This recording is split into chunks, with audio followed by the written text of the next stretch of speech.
Je m'appelle Béatrice Van Nuffel. J'ai un assez long parcours avec les maristes.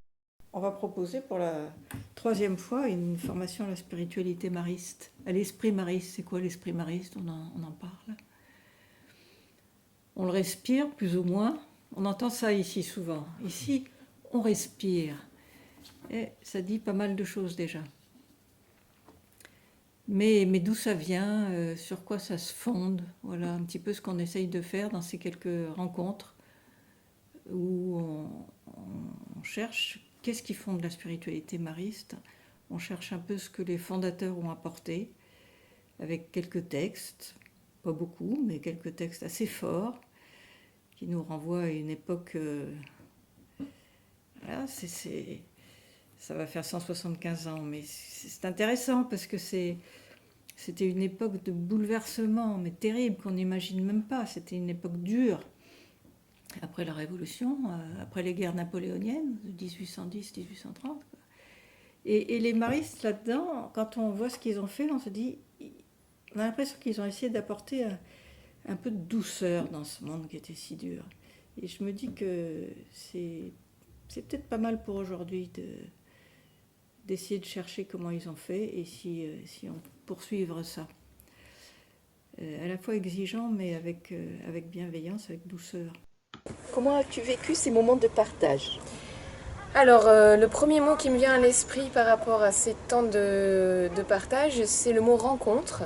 Parce que j'ai eu le plaisir de rencontrer de manière un peu différente les collègues que je côtoie au quotidien, que ce soit ceux qui prenaient part à la formation, mais aussi ceux qui l'animaient. Donc c'était vraiment très riche de ce point de vue-là.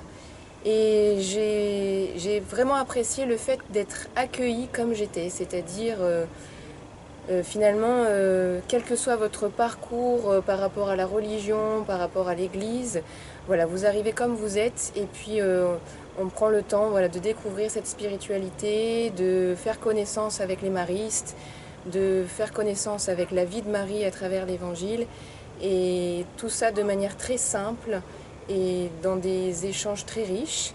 J'ai apprécié aussi des temps conviviaux qu'on pouvait avoir entre nous, qui étaient l'occasion aussi d'échanges informels.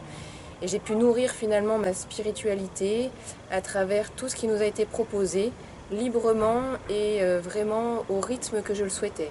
Et je ressors de là avec des connaissances sur le monde mariste et enrichie d'un point de vue spirituel. Et je suis très heureuse d'avoir pu participer à cette formation. Et ce qui est important à savoir aussi, c'est que c'est vraiment une formation ouverte à tous. On ne demande pas de certificat de bonne conduite, de catéchisme, de quoi que ce soit. C'est vraiment ouvert à tous. C'est assez typiquement mariste aussi, je crois. C'est-à-dire que les gens viennent, on prend les gens là où ils en sont, et si on fait un bout de chemin ensemble, c'est bien. Ce parcours a-t-il changé quelque chose pour toi? Alors si on m'avait posé la question juste à la fin de la formation, j'aurais pas forcément été capable d'y répondre. Il m'a fallu du temps, un petit peu comme Marie méditait les choses en son cœur.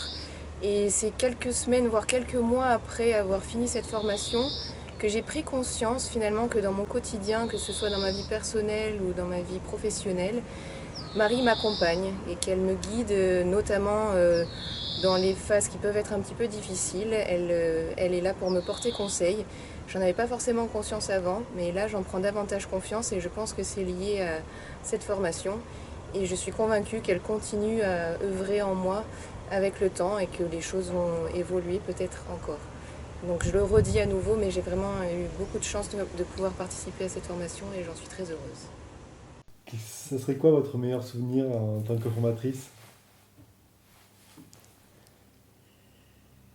Des échanges.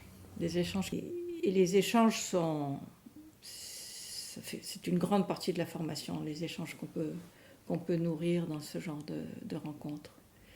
Et quand je dis nourrir, c'est vraiment le mot, parce que ça se veut être une formation nourrissante pour la vie personnelle de chacun.